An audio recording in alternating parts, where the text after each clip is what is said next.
Good evening, ladies and gentlemen. Thank you for attending today's session. We'll be having with us Dr. Ismail, a researcher as well as a senior electrical engineer, who will be sharing his experience and knowledge about smart grid. So without any further delay, I will leave the floor to Dr. Ismail. Thank you to you, MC. Thank you to you attendees for being here today. I think it's a great honor for me to be part of this webinar, as you call it. And I believe the IT young professional, okay, because I believe they invited me because I look young. So hopefully it's going to be like that for quite some time. Anyway, let's get to something quite serious now. Okay, so we are here to discuss about smart grid. The title is What, How, and When. Usually when you attend a webinar or a training online, how you call it, you get answers to your questions, isn't it?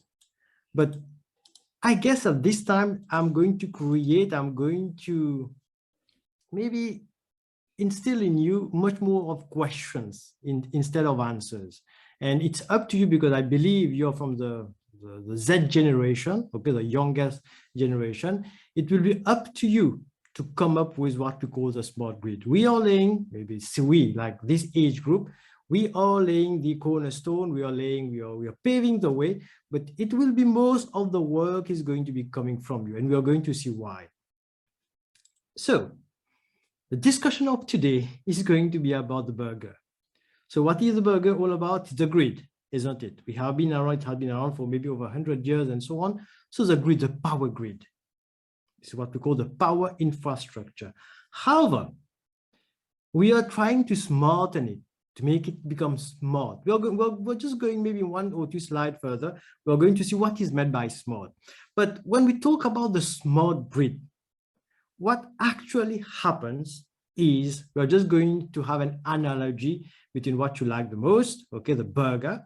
So the smart grid ultimately, maybe fundamentally, is a multi-layer concept. Okay, let's have a look at the model. So you know about the power infrastructure, which is, this is why the grid is around. I mean, we need power, isn't it? It has been around since the first day to light the bulb and so on. So now we are adding additional functionalities. We want additional functionalities in terms of communication, which was not there or that maybe extensive at some point in time. But nowadays, it is going into the different coders of the power system up to your meter, or we will see that even after the meter. So we have got the power infrastructure. Then we've got, so let's call that a layer which is a traditional grid, the power grid. Then on top of that or below that, you're going to have a layer of communication. So when we call that a layer of communication, it can be optical, it can be GSM, different types of communications that you have nowadays. And on top of that now, you have intelligence built in. So what is meant by intelligence? We have artificial intelligence, definitely, but other kinds of intelligence, maybe programmable things that we can ask a relay, a device, an intelligent device, okay, to do. We program it in such a way to behave whenever we want it, like we have a specific conditions which are met on the network at a specific node and so on. So we've got power infrastructure, communication, intelligence. On top of that, we need to round it up.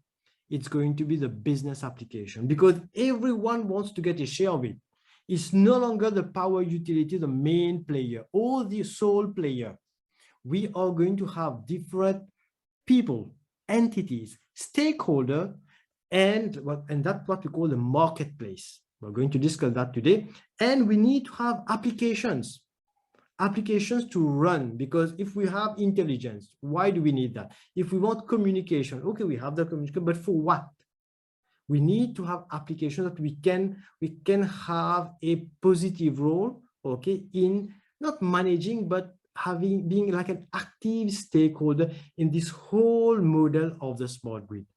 And this is not the only thing. When you have had your burger, you will need to have the Pepsi or the soft drink to go along that. So you have a regulatory body which needs to come in to regulate all that, as going to go in different directions. No, we need to have a framework or different framework in place just to tighten all of these different things together, like to have it like an integrated and maybe holistic approach to the small grid. So basically, this is the main idea of today's discussion. And as we proceed, we are going to see the different layers of our burger, what happens in there, what do we need to do, where are we, and where we want it to be. Okay, let's proceed from there. And I know that it's maybe dinner time, so if you're having dinner, all the best to you. So a bit about myself, maybe the MC introduced myself. I've been working at the Central Electricity Board for over maybe 17 years now, okay? I've been researching on renewable energy, a bit on lightning, a bit on power cables, but this year and maybe next year, I'm looking into smart grid. Okay, just pour faire ma connaissance, okay, to get a good grips of the matter, because we are all talking about smart grid, but do we know exactly what it's all about? And so you have my contact details, you know how to reach me, no problem about that. Let's go back maybe in history, okay? There may be, if you have been studying power system engineers and so on, you know that there was a war between the DC and the AC, okay? Tesla and I don't know who, I think it was, I don't remember who it was. So there was a war whether it's going to be AC or DC. And it started with DC. Ultimately, they saw that it's going to be AC. And so we're not going to have a history of today. So Edison, thank you, Faiz. So it was like Edison and Tesla. Good. So it was just a revision to see who is actually listening attentively. Anyway, so what happened is that the main goal of maybe this fight and so on, it was a positive fight, okay, because it was to advance humanity. But for what? To light the bulb. So the ultimate purpose at that point in time was to light the bulb, to give people light in their house, for the industries and so on. Then subsequently, it came about the motors to have what we call the second industrial revolution and so on. But let's see what were the aims of the power system. The purpose of let's call that the primary power system is or was or still is to supply electric energy satisfying the following constraints. So you want electricity, but not at any voltage, not at any frequency. We need to have some what we call reliability. When we want it, we have it. It's not like on and off. At times you come home, you have power, at times you don't have power. No, we want what we call reliability. We want safety in terms of the voltage, plus minus 6%. And it needs to be definitely affordable. Maybe it's like, it's in the news, maybe recently, about maybe an increase in tariff. So we want it to be affordable, isn't it? This was and has been the traditional purpose of power system. But how about today? Is that enough? Or are you only looking for reliability, safety, and affordability? Mostly not, because the purpose of the modern power system is going beyond reliability, safety, affordability. We are now talking about security, flexibility, resilience, and then clean energy, green energy. Everyone wants to have green energy, but you don't want to pay any extra money for that, okay? And you don't know, maybe not you, because you're here to learn, you're most likely from the engineering field. People, the common man, they don't know what all the different problems, the different challenges that we have just to integrate what we call the clean energy. Okay, but this is why we are here. We are engineering, we are people from the engineering background, toiling hard just to see to it that we achieve this goal. These are the constraints that we have to manage the grid. And it's not like we are just now, we have a house, we want to build a multi-story building now. Okay, we just pull down the house and then we build a new house. Easy to do, isn't it? If you have the funds, it's easy to do. No, we need to manage the existing grid. We need to maybe work on that. We're going to learn the term retrofit later on. So we need to manage with what we have and try to enhance it as we move around, because we can't shut down the grid and maybe build a super infrastructure. We can't do that. It needs to be working in parallel. So a bit about the smart grid in the picture. So ultimately, okay, let me just check what I have here. Let me close up this small thing in front of me. Yeah, so it's a confluence of factors, lots of these factors contributing, driving, propelling, compelling, okay, the need for modernization. We need to modernize, because if we don't modernize, we won't be able to ensure security, flexibility, resilience, and clean energy, the integration of more and more clean energy. So, which is the term of today's discussion is about smart grid, isn't it? But what is smart? Okay, you all have, I'm pretty sure, what we call a smartphone. But what is smart about that? Maybe an iPhone 3, iPhone 4, is it smart enough? Or do you need the latest iPhone 14? Is that the smartest one? So what do we mean by iPhone, or not iPhone, but at least a smartphone? Is it getting smarter, or do you need like, that's enough smart for me, enough of smartness in a phone for me? But what is this smart feature that you're looking for? You have smart watch nowadays. So what is here? The watch is here to give you time. That's good. But then what else it is providing to you? What is a smart nature, a smart feature that is contributing additionally for you? We are talking about the smart home. You can control your home. You have smart cars nowadays. And we are talking about the smart cities. And everywhere in Mauritius, mushrooming, smart cities here and there. So what is it all about? What is common denominator to all these smart things, so that we can understand what is meant, what is required from the smart grid? So we have what we call connectivity, and we have control. We have control. Human beings, we are our nature. We want to control things. Okay, so how do we control? We can control what we want to see. We download suitable apps for our mobile phone. We want to have access to different things, camera and so on in our watch, not only to see the time, to be able to keep up with the time. Also in our home, we want to control, even before reaching our home, the AC is on. When we get in, we are happy, we can just relax. Okay, the washing machine has already been programmed. If you're going to be home late, you just get onto your mobile phone and app, you just connect to your through Internet of Things and so on. You just switch on different lights also, shut down the curtains, smart home. And then you have the smart city of all of these integrated in like a holistic approach. But how about the smart grid? What are we, when we extrapolate these different smart devices or infrastructure, now we are talking about the smart grid. I won't give you the answer. I told you I have more questions for you than answers, but definitely you are going to find, you're going to discover the answers as we move around. But yes, we discussed about affordability and so on, reliability, but what is the real need for smart grid? Are we not happy with what we have? And if you're living in Mauritius, you should be happy in some way, because you have reliable power. It's not given to all countries, different people around the world. Maybe every week I'm having notices from Eskom, because I'm subscribed to them, about what we call load shedding program. Okay, so they are shedding load just to be, maybe at times, maybe on Monday you're not going to have power.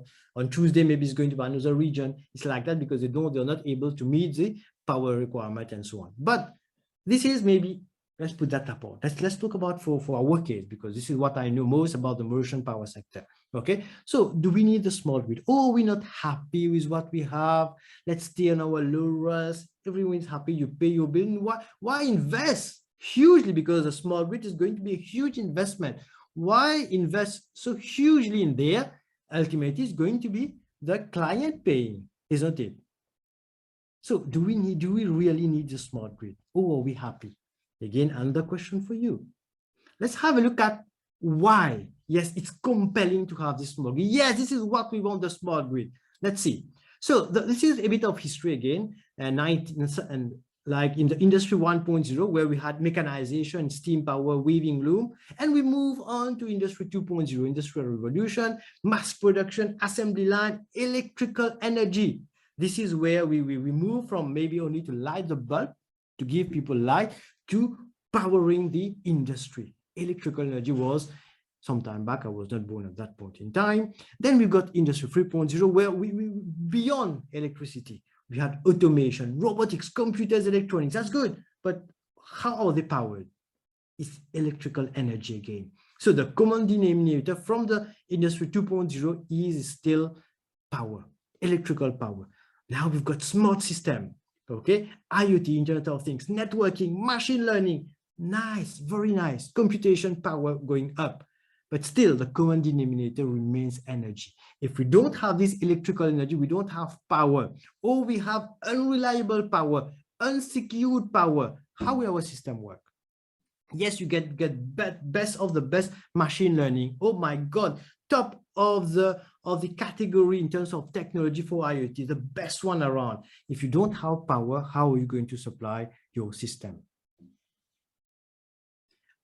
And the next one, which should have been around right now, but due to COVID, let's put that on the back of COVID, it's not around as such. So we have mass customization, human-robot collaboration, and cognitive systems. So the system devices having the ability like to think and to take decisions, just like a bit of advanced artificial intelligence. So this is where we are heading right now, Industry 5.0. But all of these, what is common to them? At times, we tend to forget. We take it for granted that, yeah, electricity should be around. We should be getting electricity. No, it's not given. Okay, the grid that we have, the traditional one, is getting old. The lifetime is around 50 years. And since Mauritius has been fully electrified, we are nearing these 50 years. So the grid is aging. And there's need to upgrade, not only because it is getting old, because the current infrastructure, it can't handle these additional functionalities that we are giving them. So ultimately, if we can agree on the role of electricity in our daily life has changed. It's not only about the bulb. We need Wi-Fi. We need water pump to go into the toilet, to the loo. If our water pump is not working, how are we going to flush? How are we going to take a bath and so on? Oh my God, yes, we need electricity. Oh, I didn't thought about that, isn't it? Anyway, industrialization, we talk about that. A few examples given to you. Health, the health industry, we are talking about telemedicine. Just try to telemedicine, telesurgery. It's a reality. It has been done in Mauritius as well. And if you don't have a reliable power sector, what's going to happen? Someone over there in the US trying to do surgery, telesurgery, very good machine. I think it's called Da Vinci machine. Very nice, but you have interrupted, like a poor quality of supply.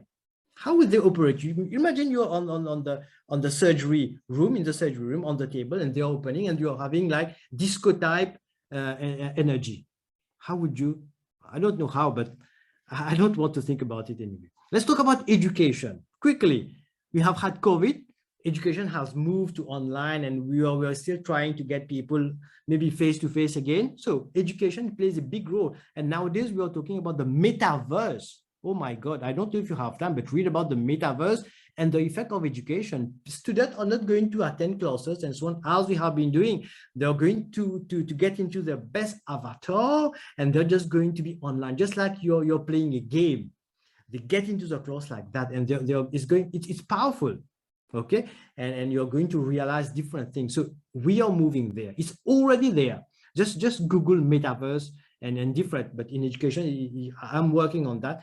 There's much thing that can be achieved. Transportation. I think the next slide is going to be that. Playground. Not student, but kids. Do you see them play football? This is what we have been doing since my childhood. Playing football on the tour every afternoon and so on. Nowadays they are FIFA. I don't know what they have and so on. And you can't like force them to be on the field. Maybe at one point in time, yes, but this digital world is already here, and we can't keep our children too away from that. It's part of their generation. We'll need to understand that. Okay, so let's move forward. This is a traditional grid. It is a grid representing maybe the Mauritian power grid. I've taken that from the CB annual report. So we start with generation. Okay, traditional grid, the centralized power plant, Saint-Louis, Fort George, Fort Victoria, the fuel, the one that burns fuel, fossil fuel that you don't like, and I don't like as well, but we need to live with that. Then we have got the transmission and distribution, just for distributing and transmitting power for reducing losses and so on. And then it's us, the customer. Okay, we are having power, we are happy in our home, but we have this infrastructure. So what is the flow of power? It's from the generation to the customer. Simple, isn't it? Traditional, conventional. Then we've got the data flow, because the generator, the system control, the control center, needs to be able to control. We are going to come to that, about the different generators and so on, I'm just checking my time. Okay, the different generators and so on, it needs control just to match the demand and supply to have a stable frequency and so on.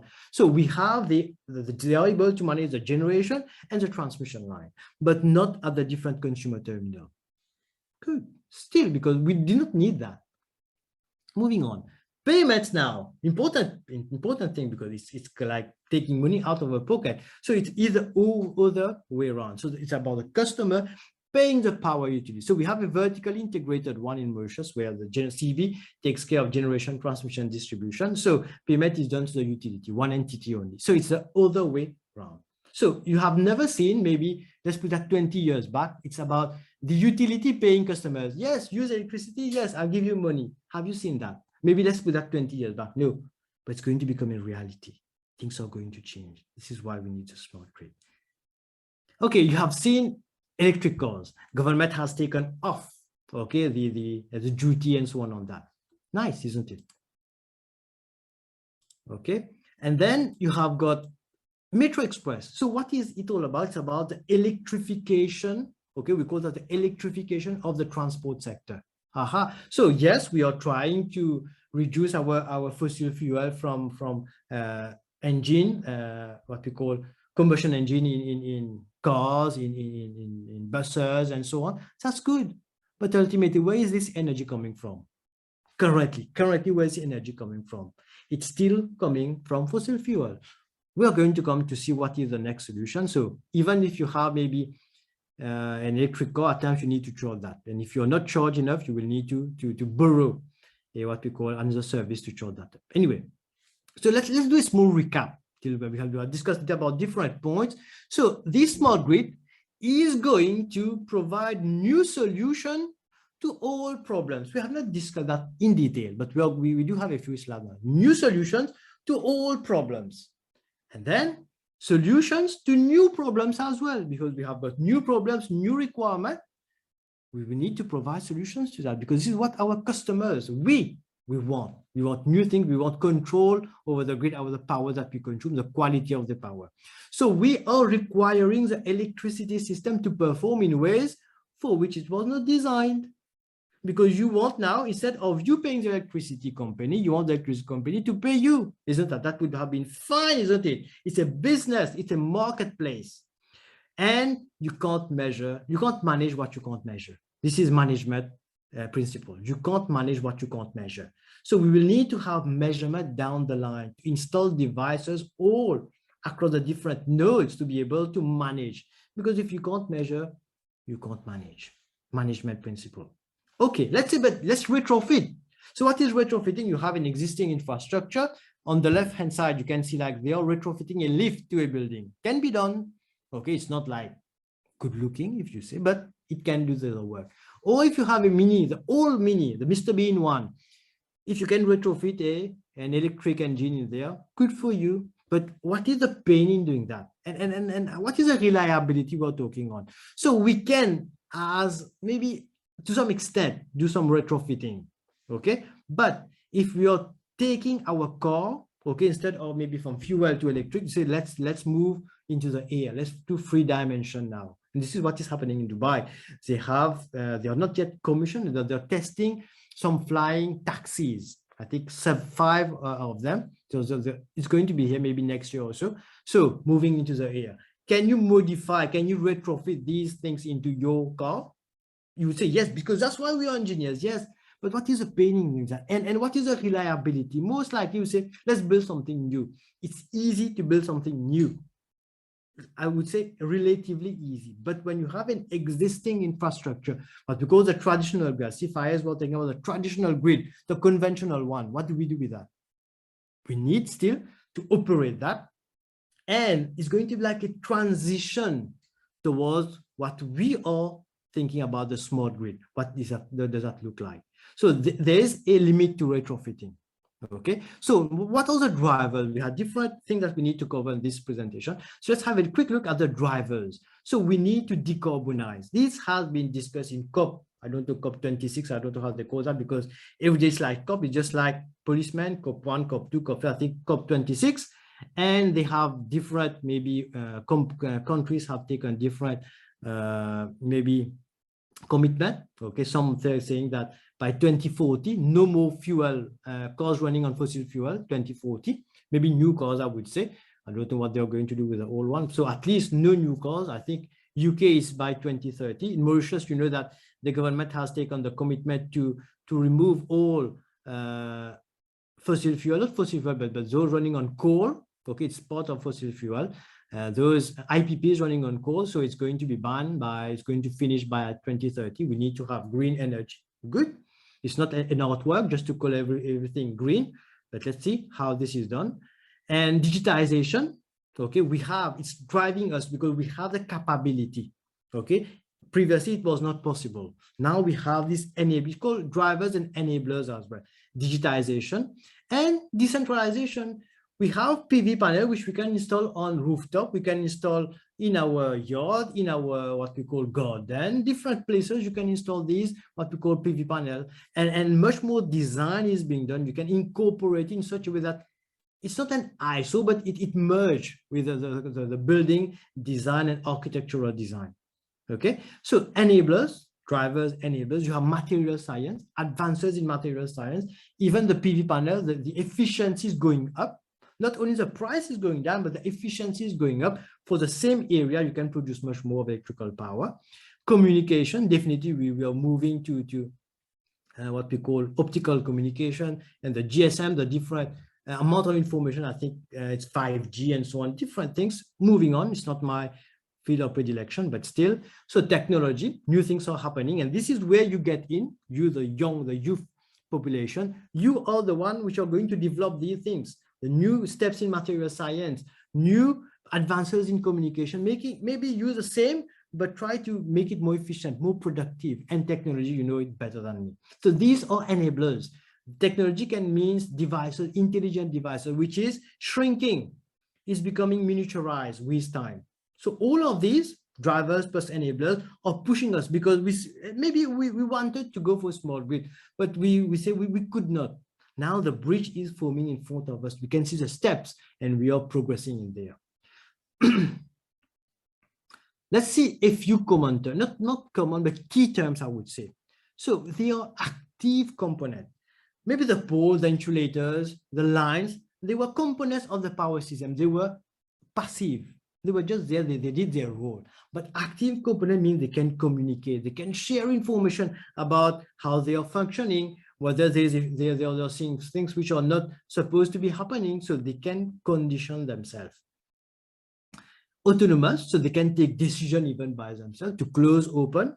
Okay, if you know about the if-else statement, you have done that in programming most likely. So if this happens, this is what we are going to, else this is what we do. So we can program that, so they can take action, they can do like action or even reaction based on certain specific conditions which are met or not. We call that ultimately a digitally enabled ecosystem. So it is no longer a network, it's an ecosystem. So ecosystem means we have different stakeholders who are actively participating. You are going to be a stakeholder. You are not only going to be just a consumer, you are going to participate, because if we are connecting your home, IoT and so on, home automation system, the system, we're talking about the small grid, maybe in X years, they can say, okay, this is a peak time, maybe let's switch off a few loads in your house which are not emergency or essential load. It will be able to do that automatically. But you have given your consent for that, you have programmed it in your home automation system, HAS, okay, it will do that. It's going to save you money as well, because you can have different types of tariff as well, depending on the period of time. It's going to be cost saving for you. Much like it's opening up. You can just think about it, and you will be able to realize it. So moving on, so we have what we call the large-scale renewable energy. We talk about the green energy, integration of green energy, and we have those of large scale connected to the transmission network. So the advantage is that we have, it's like a generation plant. We can consider that as a generation plant, and we can control them. We can increase, decrease, switch on, switch off, because it is centralized and it is one place. We can connect, we can do a communication, maybe networking with that. That's okay. Then more interesting, we have the rooftop photovoltaic cell, or which is not here, the vertical axis wind turbine. You have maybe you're used to the horizontal axis wind turbine, just like the fan, but this one is the newest one. Not new, but newest.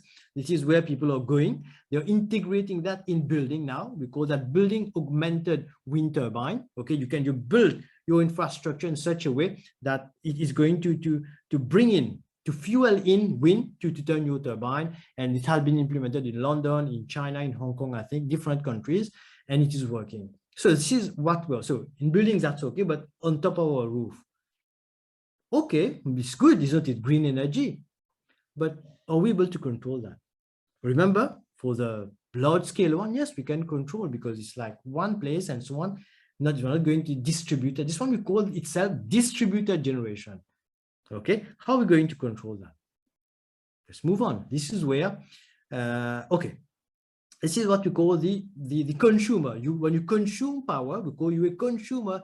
Nowadays, it's no more. The term has been changed to prosumer, okay, because you're producing as well. So those, like if you have a PV on top, you are a producer of electricity. You are still, remember, you're an active stakeholder in the system, in the market. It's not a system, it's the market. And then you're going to produce and you can sell. So you can, right now, okay, you can sell to the utility only, isn't it? Maybe on some protocols, on some tariff and so on. Good. But in years to come, you may choose, because remember, human beings, they want to control. Okay, it's part of your DNA. Okay, you want to control. I was not say you, but we. Okay, let's put me as well in there. So we want to control. We want to say, I don't want to sell to this guy. I want to sell to my friend over there. I am producing power, maybe in Port Louis. I have my bungalow in Trou-de-Douce. I want to just provide it with power because I have enough PV on my land here. I want to just send it over there. I don't want to sell to the utility. I just want to transmit it from where I'm at to over there, just like using the road. If you could travel by your car to over there, so you could use an electrical infrastructure to do that.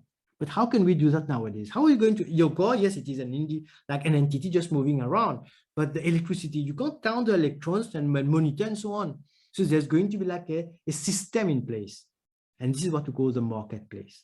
It may be not clear right now, but this is, I told you, it's about questions just to trigger you to think about what we can do and for you to find a solution. You're going to find the solution, but I'm not going to put it clear to you. Okay, so ultimately, remember the power flow. Initially, it was from the generation to the consumer. Nowadays, the consumer, the prosumer, he can generate upward as well, sell to different people around. Okay, and payment is not only from the customer to the utility. It can be from the utility because you're producing large amount of power. The utility is going to pay you. Okay, and it's going to be what we call maybe passive income in some way, because you're not toiling hard. For you to get your check at the end of the month, you need to be able to go to work. But now you just install it and you just sit and relax. The sun is doing everything, your installation is doing everything, then you get payment from the utility. Let's move on because time is running out. So load forecasting and load dispatching. Initially, how is it currently being done? You base yourself on the function of demand, or the forecasted demand. You just plan the generation. If you expect the demand to be maybe today at 8 to be 400 megawatt, you plan your generation to be in the range 400 megawatt plus a spinning reserve. This is how it has been running since maybe time immemorial. So it is a function of pulse demand. How does it forecast? It's a function of pulse demand. One parameter only. Good. But nowadays, you have PV output, photovoltaic, you have wind output, you have battery energy storage system, and you have again the demand forecast. So the planned generation is not only about the demand direct, it's about how much power you're going to get from the PV, how much, and not only one PV. Remember, you have distributed. If you have 200 people in Mauritius having 200,000 people on rooftop, all these are going to become functions of this planned generation, because it will depend. You will need to do a bit of forecasting, much accurate, I don't know what. Okay, but you will need to have an algorithm to work on that. So it's about the PV, the wind, the battery energy storage. So it's going to provide power for you as and when required. So ultimately, you have several parameters. It's going to get complicated. And when you have different sets of parameters, we are talking about different data points. And we need to capture these data points. This is where big data comes into play. Maybe you have heard about the term big data, and it is going to be one of the drivers for realizing the smart grid in time. So quickly for you, this is the output in terms of megawatt for the farm, the eolian, the only one that we have in Mauritius, the wind farm. This is how it looks like, day 1, day 2, day 3, and so on. Can you predict what's going to become on day 7, day 8? You won't be able accurately. It is changing, it is nature. Can you predict nature as such? Basically, no. Maybe plus minus 70%, I would say, but you can't predict it absolutely. Okay, for the PV, this is how it's been doing for the 7 days, 6 or 7 days. So can you predict it? Maybe plus minus 50%, you would say, but these are what you are going to factor in your equation for calculating the generation plan. And remember, we can't as such store energy. It needs to be AC energy, AC electricity. So demand must meet supply for the frequency to remain constant. And it's going to have this balance and so on. Yes, we do have battery energy storage, which is going to help, but generally speaking, fundamentals, it needs demand must be equal to supply. And remember, it is fluctuating on one side. Good luck to you. So again, what can we do? We can have what we call the battery energy storage device. It can, when it is going up beyond certain amount, we can use it to charge the battery. Okay, when we need it, maybe here we discharge the battery. Okay, charge and discharge to have maybe a flattened curve. The peaks are very difficult to achieve in a power for the power utility. Okay, the peak, not the peak, the demand peak is easy. It's just like consumers consuming, but to be able to meet this peak, it's a bit of a challenge for the utility. And this is where the cost of electricity goes up. Okay, the cost of production of this peaking power is quite high. And if we are able to manage that with what you call battery, so when we have low demand, maybe at night and so on, you charge your battery. Okay, that's what you call energy storage. And when we need them, they can provide the power to you. But again, you have some losses and so on. You need to factor into the equation. So battery energy storage, capability to store, discharge electricity on demand. Okay, we move on. This is a load demand curve. You see the peak. This is what I was telling you. You have the base load, the intermediate load, and the peak load. Those who have done a bit of power system would understand that. And this is where we can use during the peak load. Remember what is shaded on the left-hand side is a peak load. And the peak load is high cost of energy for the production. You need to switch on a specific engine for a few hours, only 1 or 2 hours. And this is costly. Engines like to work like constant load, not fluctuating as you are. It's like cruising power, just cruise on it. Okay, but switching on and off for short amount of time is a bit costly for the utility and for the engine as well, for the life of the engine. So you can use maybe here. Okay, you can see that there's a trough here. So you can use this power or less power to charge your battery so that you have a constant around here. Let me just check if I can use my pointer. Okay, we just fill it here. This is charging, and when you reach here, you discharge it. Okay, this is what you're showing here. So you can have like a level output, which is acceptable and makes sense for the utility. So putting all that together now, this is where you get in. Okay, you have weather data, forecasting maybe from different countries, just monitoring everything. You use that for weather prediction. And I won't comment on the weather prediction that we have officially in Mauritius. I will leave that to you. Okay, and you can make what we call weather classification. You aggregate what you have to, you need to build an algorithm. And this is where research is going to try to forecast, and with different what we call artificial intelligence and so on, what will be the DG output forecast. It's up to you. And the utility, the provider, the control center needs to input all that into the system. And remember, it's big data.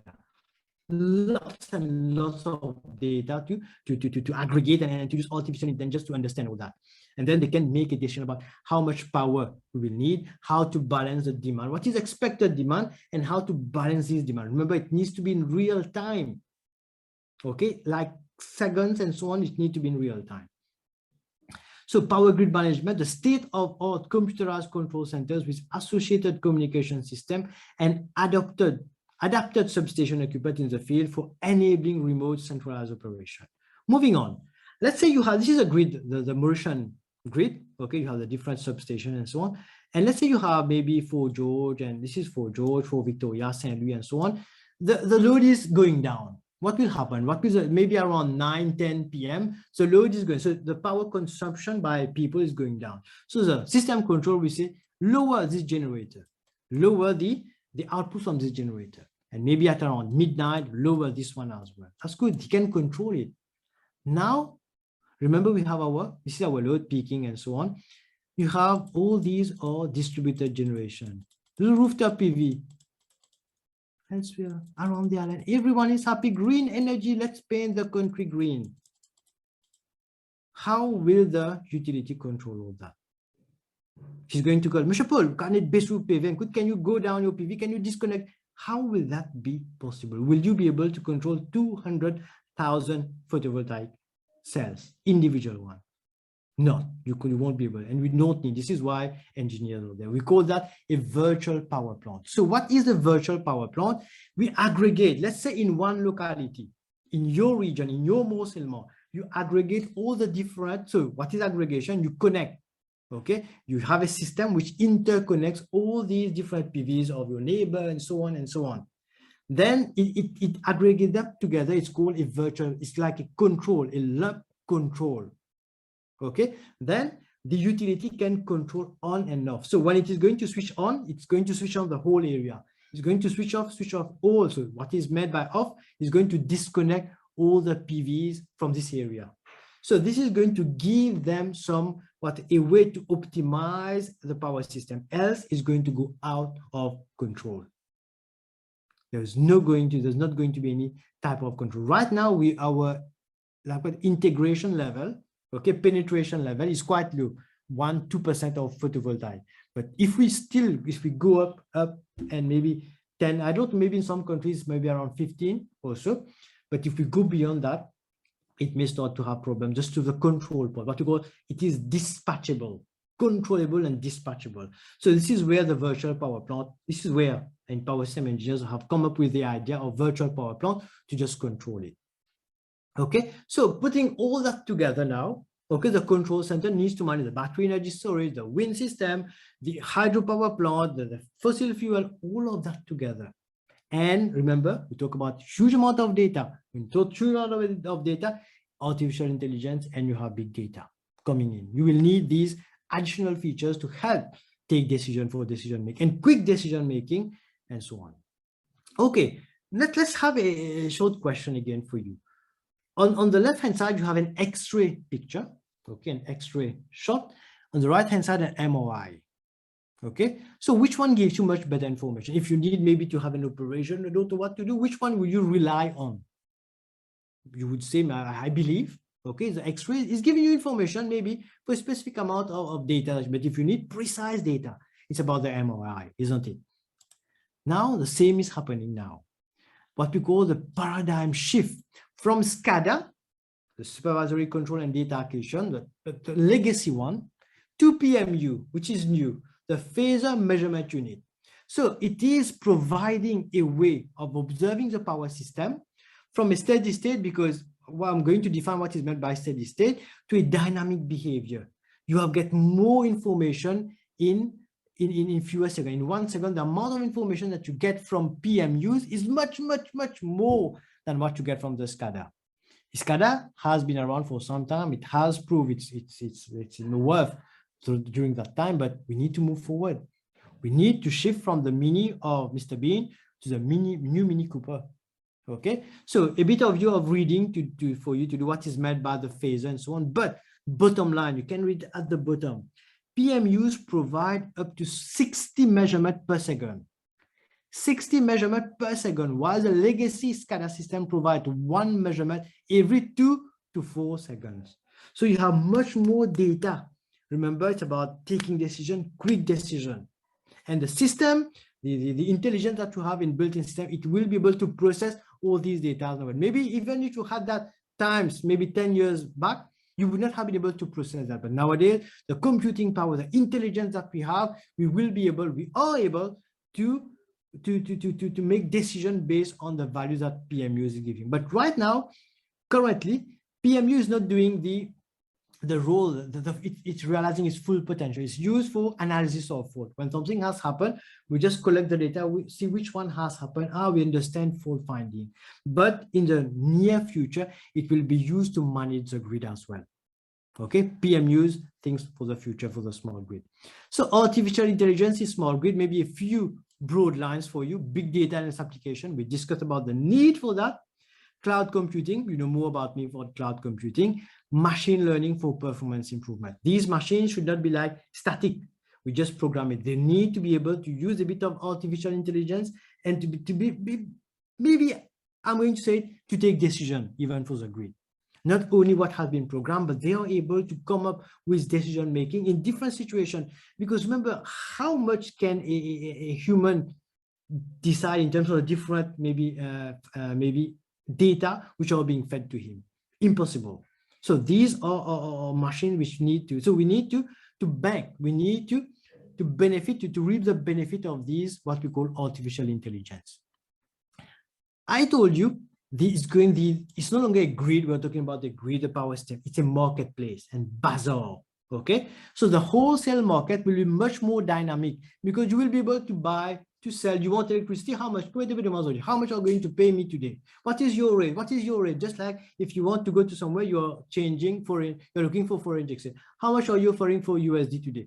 Euros, how much?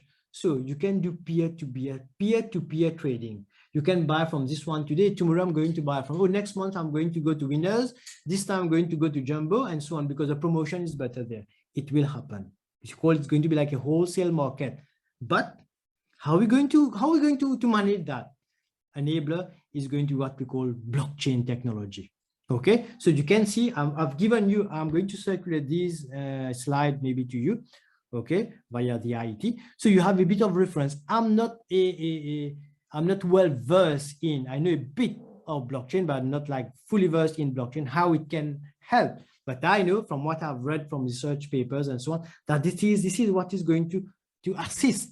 I put it the enabler of this, what we call for cryptocurrency. If you want to trade and so on, not going to pay by credit card and so on, or PayPal. Okay, it's about the cryptocurrency doing all these transactions and so on. So we have had blockchain, you have had big data, you have had cryptocurrency. I'm pretty sure this makes sense to you more than it makes to me. You have heard most likely about the IoT, Internet of Things, in your home. So your refrigerator is going to be intelligent. Maybe when you're going to use a lost egg, it's going to call your supermarket, hey, you need to deliver egg. Maybe you have heard about this story for IoT, but it's going to be used for our grid as well. Again, remember we talk about the different layers that we have had in our burger. Okay, the whole story of today's session is about the burger. But even in blockchain, you're going to have the microgrid blockchain, the cyber physical security blockchain, electric vehicle blockchain, energy trading. Right? All of these are going to be integrated in such a way that it's no longer like a linear approach. It's going to be like a mesh approach. All this amount of information. Remember, we talk about communication, information, intelligence, all of this is going to be crisscrossed. And this is, it's going to have a spaghetti of communication, of control, and again, to be able to, what does a human being want? They want to control. Okay, it's about control. Okay, there's also the phenomenon of the microgrid, which is not, I would say, practical for the Mauritian grid because it is quite small, but still, it can make sense. Let's say, you can see that on the, you can read that. Okay, so let's say in large university campuses, you have maybe a generator which can supply the full load of the campus, or military bases, or hospital.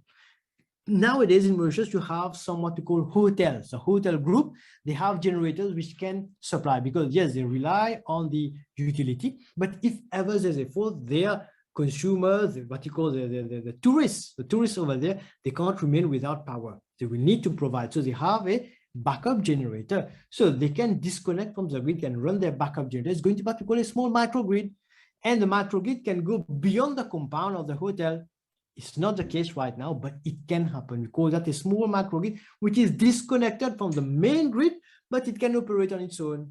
There are some functionalities that you need to add in terms of the frequency control, how to match load and demand and supply. So things for you to work on, the microgrid. And we are still nowadays, we have our grid is AC. Okay, but PV is generating in DC. Wind, the wind vertical axis wind turbines, they are generating in DC. So why change DC to AC? Okay, DC, we produce in DC, we change to AC. Then our equipment, our laptop is using DC. All our phone and so on are using DC. Why change that? Can we think? I'm not giving you the answer. I'm not saying this is what should be done. I'm just triggering you. Can we think about the grid, a whole DC microgrid in structure, infrastructure, which is running on DC only? It's just going to be a paradigm shift. I'm not saying we must do it, but food for thought. Oh, our good old vehicle, okay, EV. We discussed about that previously, what we call the transportation sector is being electrified, electrification of the transport sector. Good news for you, okay. So it is predicted that the growth, okay, of electric vehicle worldwide is going to increase dramatically, drastically. And you have seen in Mauritius, the government is maybe removing the duty that you have on electric cars and so on. So just to encourage people to buy electric cars. I don't know what they're going to do with the battery and so on later on, but still food for thought. So it's a challenge because now the grid was here to, remember, to light your bulb, to provide the motor for industries, for education. We talk about that and so on, but now it's about providing power to the vehicle. It's a huge new industry that the utility needs to cater for. But is that a challenge or an opportunity? Why? Because these vehicles, they have battery. So when you have come home at 5, 6 p.m., you park your car in your garage, you're not going to do that. It's going tomorrow morning that you're going. So your battery is idle. Can the utility, so if it is fully charged, can the utility tap from that during the peaking hours when you're 7, 8 p.m., when everyone is watching television, Tulsi and what's not, Netflix? So can it use the energy that is stored in the battery to provide power to your house, to the surrounding? So it's a pool of power, of reserve power. And at night, at around 11, when everyone is going to bed, can it just recharge your battery? When you cook, maybe when you wake up tomorrow morning, your car is fully charged. Can this be done? It's called a bit of load leveling, a bit of peak shaving, but we need to work on that. It's not given. There's so much of policies which need to be worked on that, so much of protocols as well. So it's about the car ultimately, it's a moving battery for the utility. And we call that grid to vehicle charging or grid to vehicle to grid discharging. It can happen. There are some research which are being done in such a way. Okay, and I see there's a comment in there, vehicle to vehicle as well. Why not? Okay, vehicle to vehicle, nice. Okay, so when people were running on diesel car or fuel car, it feels so dirty. And when you charge, again, we discussed that we are charging on fossil fuel, but the best one is when you charge using PV. Okay, moving on. We talked about one aspect previously, checking my time, one aspect where we say that the smart grid is going to provide answers to all problems. Or nowadays, we can say, let's optimize our asset. Okay, so mine is maybe we are going to extend by 10 minutes or so to be able to complete it. Okay, so it's about optimization of asset. How can we do that quickly? You know, I'm pretty sure from your engineering background that the resistance of a conductor changes with temperature. We agree on that, hopefully. Okay, so it has not changed even with smart grid, with artificial intelligence. The resistance is going to change with temperature. Now, whenever we design a line, okay, whenever it's maybe for a specific site, we say this line, this cable is going to carry maybe 100 MVA, the capacity that's going to transit based on the temperature, which we say the usual temperature, because we need to be able to calculate that. We need to find a value of the resistance to input in our calculation. We assume the value ambient is maybe 30 degrees C.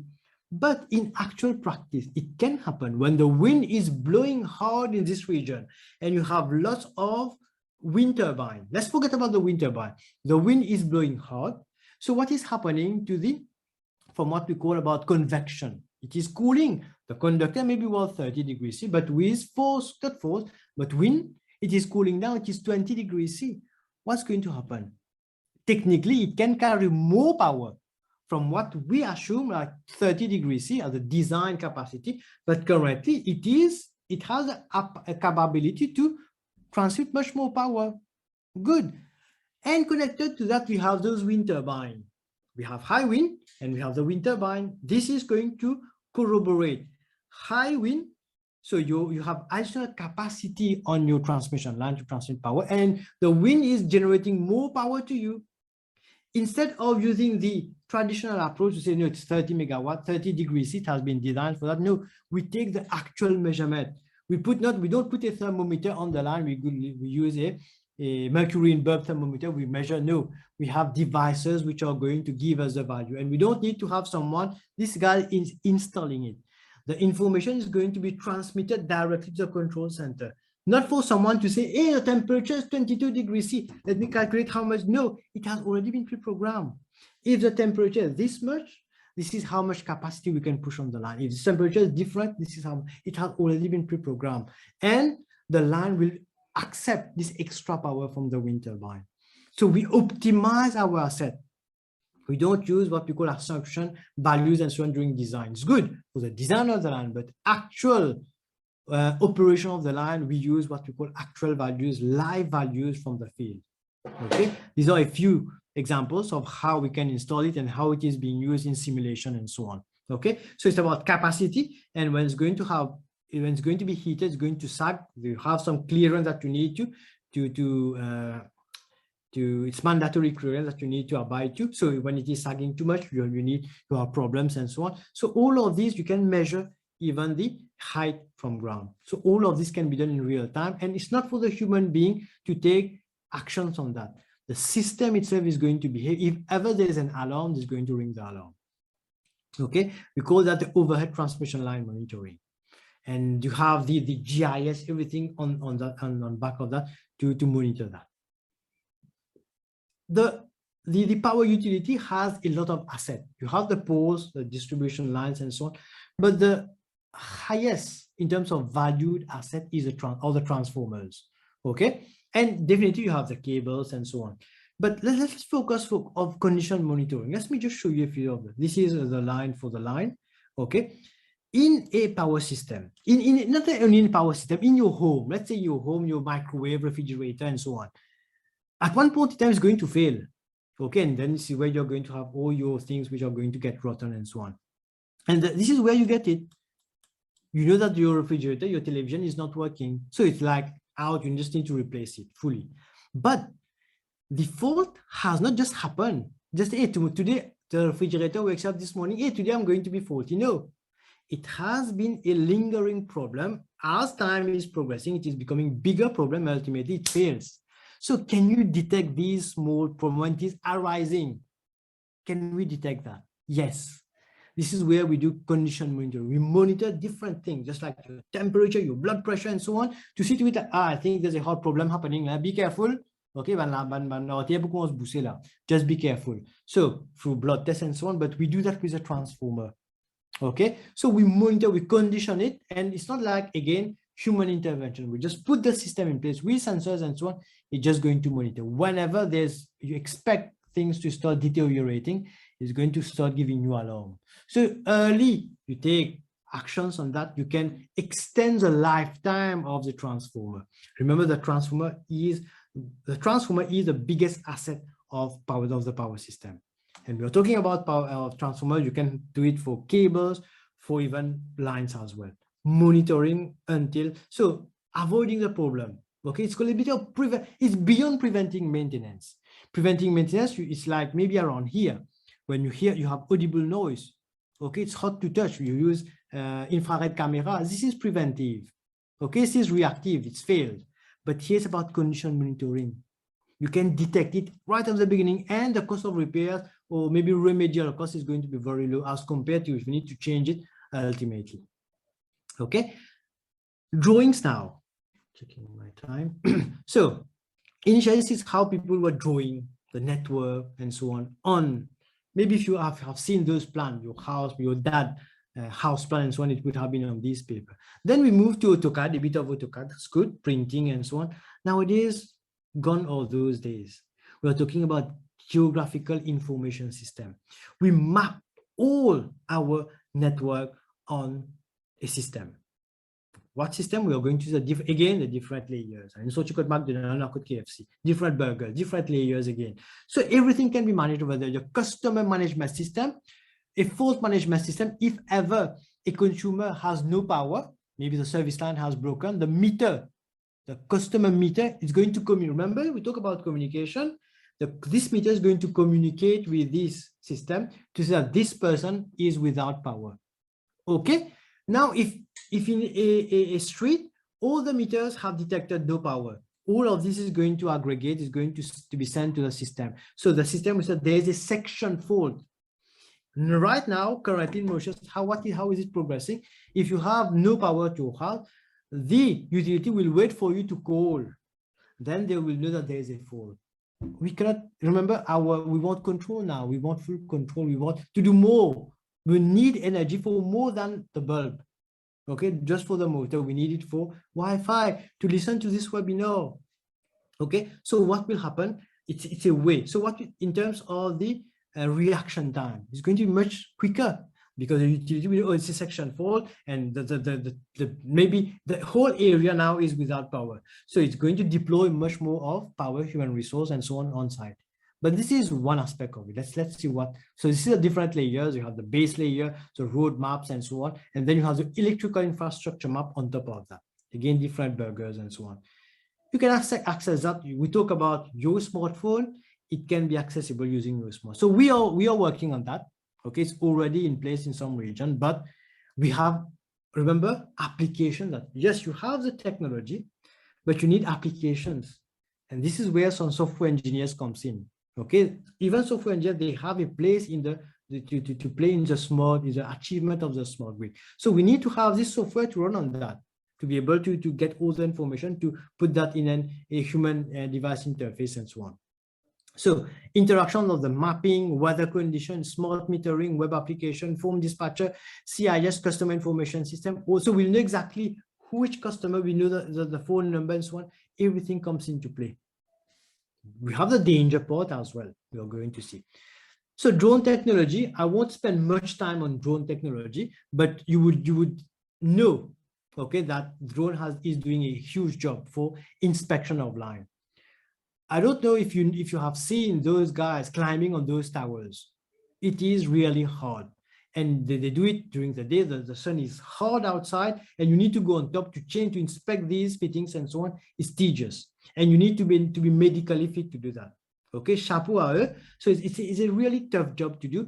But nowadays, if we can use a drone to do that, instead of having people to climb on that, we can make use of the courage in different other ways. Okay, just let a drone use that. Okay, that's good because someone is going to pilot the drone from the base of the tower. That's good. I want to push it further now. Why not have an autonomous drone? I'm just challenging you.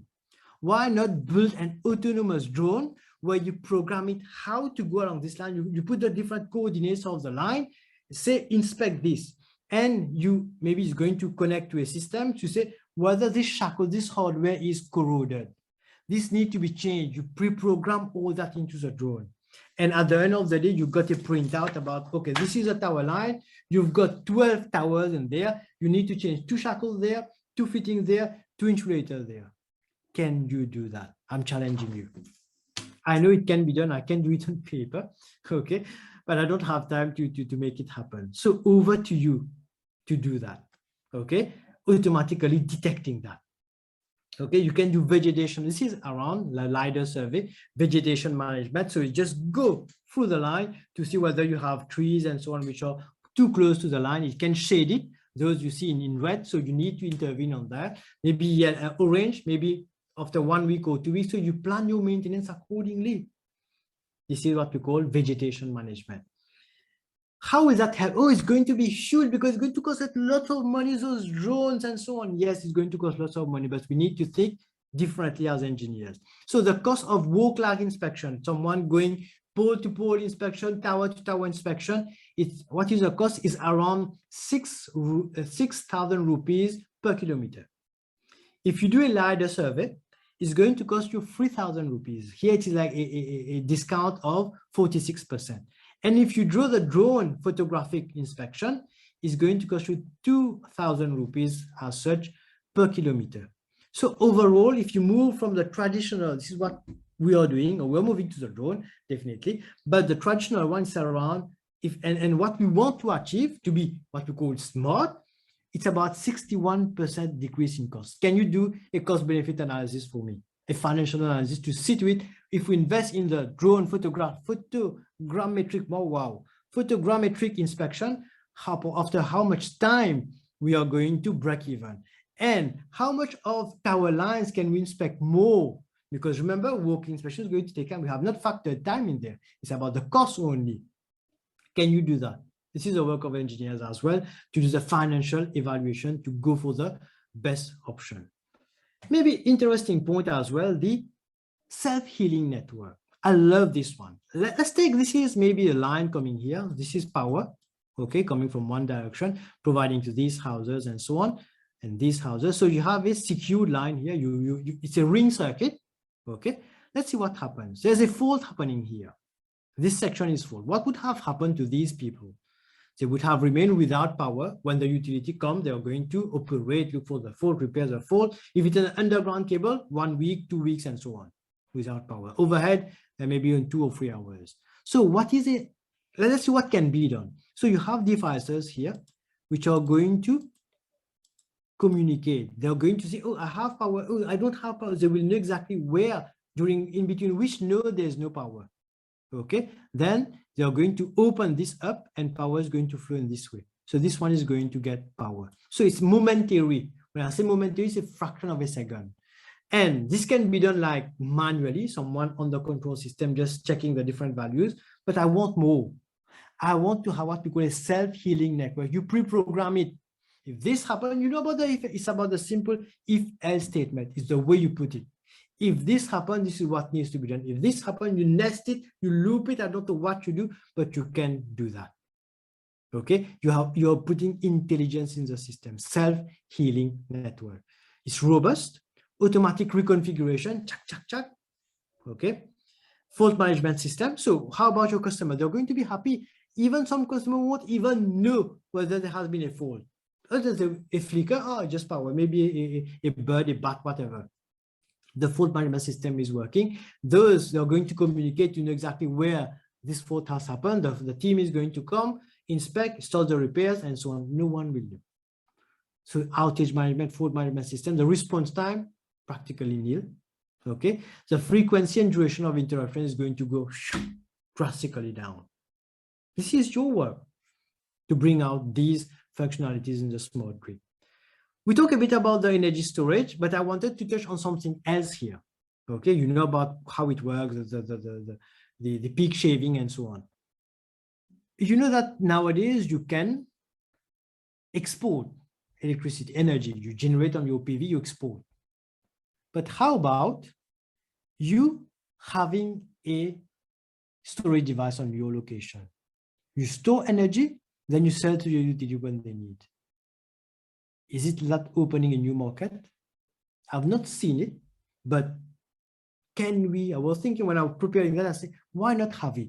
So you have a piece of land, maybe not agricultural, you can't plant on that. Just put a few containers of these, what we call battery energy storage. You put it there, capital investment.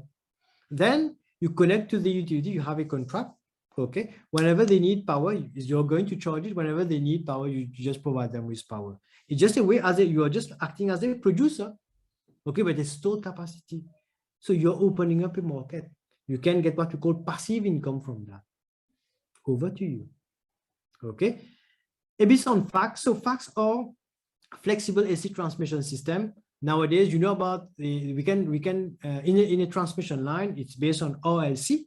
Resistance, inductance, and capacitance. So it's fixed based on the design of the line, the conductor that you are using, and so on. But we can change these parameters nowadays using facts. Okay, so you can add capacitance to the line, you can add inductance to the line just by adding them physically to the connection here. So by changing that, you can change the voltage level, the reactive power, and so on in the system.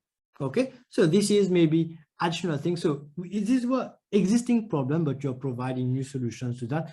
Why? Because the way you control it, you can put some algorithm in place that it is automatically controlling the voltage by adding capacitors whenever needed. How much of capacitance of you adding? You do that in electrical power system year 1. Okay, the triangle diagram and so on. So how much are you giving in terms of capacity? You want to control.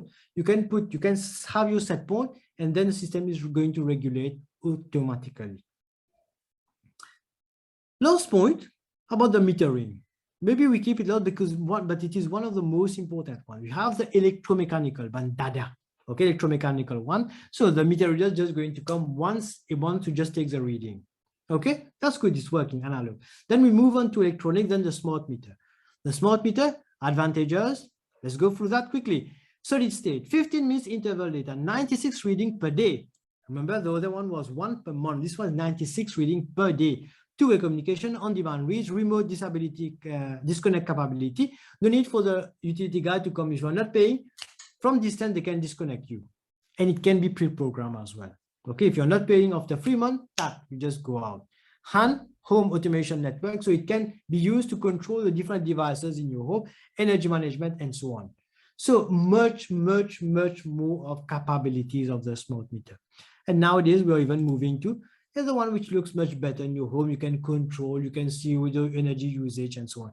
You have a few capabilities enabled on the application. I think it's called Mot Courant from the CB. You can see a bit of those graphs and so on, but this one is going to be real time. It's much more interesting and it's good looking as well. Okay, looking forward, this is the future. This can help in demand side management. So demand side is what you manage on your side. If you want to lower your electricity bill, you can do what we call demand side management. And the utility is going to be supply because they're supplying. So you can do a bit of demand side using these electronic meters, using your home automation system inbuilt to know exactly when to switch on your different load. It makes sense when you have different tariff. Maybe at the peak time, you have a different tariff. So you're going to shift your consumption. No need to have your washing machine during the peak load. You can put that after or before. Okay. Smart home and building motion is integrated, and it's like not only, remember, it's not only about the grid now. It's about going even in your house. And this is where the danger comes in. Cyber security. This is a few, we're just going to cover a few slides on challenges, and then we're just going to wrap up. So this is maybe from the electronic meter, smart meter, the reading. If someone decodes that, they can know exactly your kettle, at what time of the day you're putting your kettle, your toaster, your washing machine, and so on. So that's good as a representation, but it is in your privacy. It is not good in terms of security and privacy of data. So how far is it good? We're seeing the other side of the coin now. We need to have protocols in place, regulation in place to make that not happen. So greater complexity increases exposure to potential attackers and unintentional errors. Link network introduce common vulnerabilities. Denial of service type attack. We're going to see one example, bad example. Increased number of entry point and path, compromise of data confidentiality or customer privacy, because you're going to collect information on your customer, even their phone number. So if this goes out, if we have what we call sniffing, what's going to happen? Okay. A sad maybe example, which I'm going to use, but just to be able to, I'm just using this example to show you what the risk that what can happen.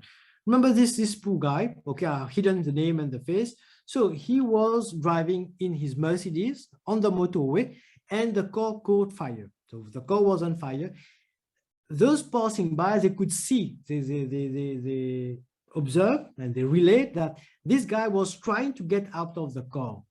But the system, maybe the automatic, I don't know, I'm just trying to guess, the automatic locking system was not allowing him to unlock the door. I'm just trying to, from what I've seen, what I've read.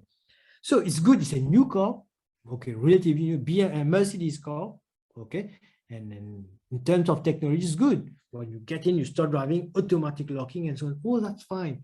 But simple thing now, when you want to go out of the car, why is it not allowing you to go out? Again, now we go back to our smart grid. Yes, let's say You want everything is in place, the conductors, everything, but you are not able to, there's a virus in there, you can't switch on. What are you going to do? Leave all of Mauritius in dark? Physically, right now, we know about the wires, we connect bow. Just like we put two battery in a torch, we just switch on, it's going to light up. This is what we are doing. But when we add intelligence, there are additional vulnerabilities that comes into play. And we need to be able to cater for that. We think ahead of the hackers. So for that, we need to have regulatory body in place to control all that. We're just guessing, okay, but we need to have brainstorming session to discuss on that. What can happen? What do we do in such situation? Policies in place, and ultimately, it's a new industry. It's not only the utilities. Remember, we talk about the stakeholders actively participating. So all of these must ultimately find place to be able to regulate this whole industries that we have. Other concerns of how many, because we are introducing loss of power electronics and non-linear load. And again, we are building the network, but we have Mother Nature.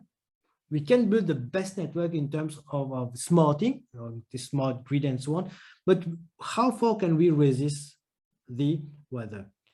Wildfires, thunderstorm, we've got heavy snow, which is not the case for, I don't know, because it's quite cold at times, super cyclone, okay,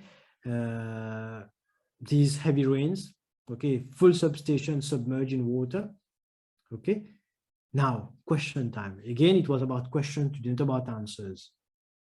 What is a smart grid? Hope you will be able to find a definition for you in there. Okay. Why do we need to pursue the smart grid core? Only about question. How to implement the smart grid? Where do we start? It has started. I've shared a few with you, but I can't give you more. When do we start? We have discussed about the drivers, enablers, benefit, and challengers. But on an ending note, as noted by IEA, the smartening on the electricity system is an evolutionary process and not a one-time event. It's not to say, let's do that and then it's finished. No, it's just like you want a smartphone. Yes, for today, you want the iPhone 14. In the next 6 years, you no longer want the iPhone 14, you want the iPhone 40. Okay, it's moving on. So this is an evolutionary process because it's about getting smarter day in, day out. Getting smarter, introducing these new technologies, these functionalities as we proceed in our grid, in our network, and maybe evolution as we move forward. This is maybe my last word for you. Okay, so I'm going to hand over to the MC and maybe we can have a few questions if ever, but simple question. So MC, over to you.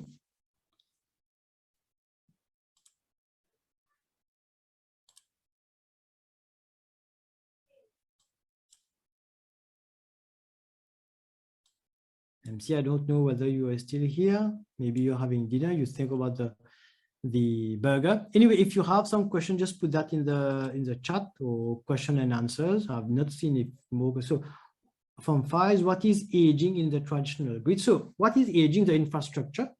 It's about the pole, the conductors. Conductors are going to age. They're going to lose their mechanical strength and the conductivity as well. And you're going to have the structure, the tower lines, and so on. They're going to, the insulators, they're going to degrade with time, with sunlight, UV, and so on. All these need to be changed. Okay.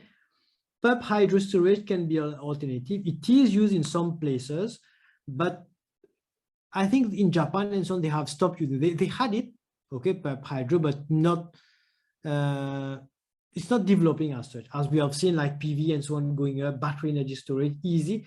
Pump hydro, you need to have this topology first, okay, to have a hydro plant which can provide for another maybe big pond at the top and one at the bottom and so on. You need to have infrastructure to put that in. It has worked in some countries, but in terms of the operational cost, it's not, I don't know, I'm not too recent, but I know that some in Japan, they have stopped using that because they're moving on to what we call battery energy storage and so on. Will the video be shared with the attendee, please? Maybe the IT is going to reply on that. Which communication take place on the same power line from Ashvin? So we have different types of communication. Previously, we had what we call PLC, power line carrier. So we can modulate, on the power line, because this is the electricity is at 50 hertz. So they can modulate the another signal on that, okay, for communication purpose, but it has stopped being used because in terms of capability, bandwidth, and so on. Nowadays, we are using optical communication, quicker, bandwidth is full capacity, and cheap as well. Okay, communication on power line is basically what we call OPGW on top of tower lines, or ADSS cables on poles and so on. Can a smart grid increase vulnerability of the? Definitely, this is what we discussed lastly, okay? Because we are introducing new things, and if we don't have control on that, we want to have control, but if we don't have full control on that, it may be deadly, okay? We may lose control on the power system. So we have seen hackers going to the best system that you have. So why not in a power grid? Right now, we are still conductors, cable, connected, but when we go live, it's on with global cloud computing and so on. Now, we need to have what we call the guard through in place. Okay, just like if you're buying a Ferrari, it's good, a good car. Okay, but if you don't know how to drive it, okay, you go 300 kilometers and then you run about in front of you. So it can be damaged. You can even get killed and so on. So you need to have a system in place to see to it that this doesn't happen.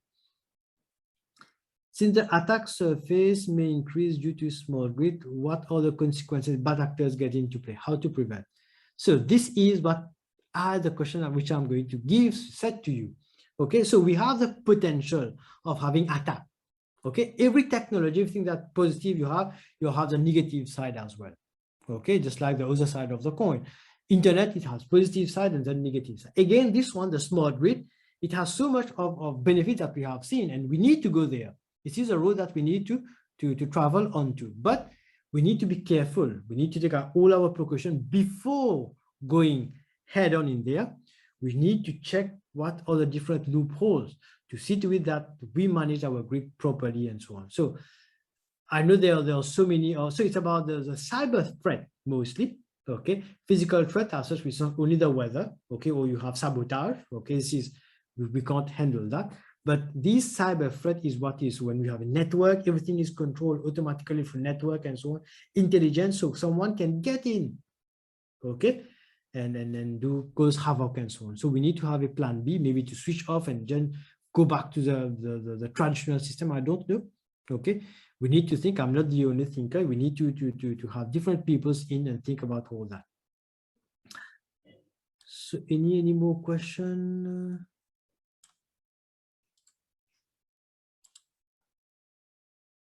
Anyone else? Any more question? Anything you would like to add? Anything which I have not covered?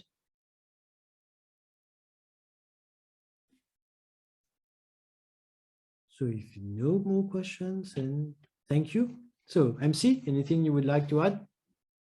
Dr. Ismael, Yes. we'd like to thank you for accepting our invitation and the attendees as well. The video will also be shared among the attendees. And I think if you have no more questions, we can end the session here. Thank you. Thank you, everyone. Thank you, everyone.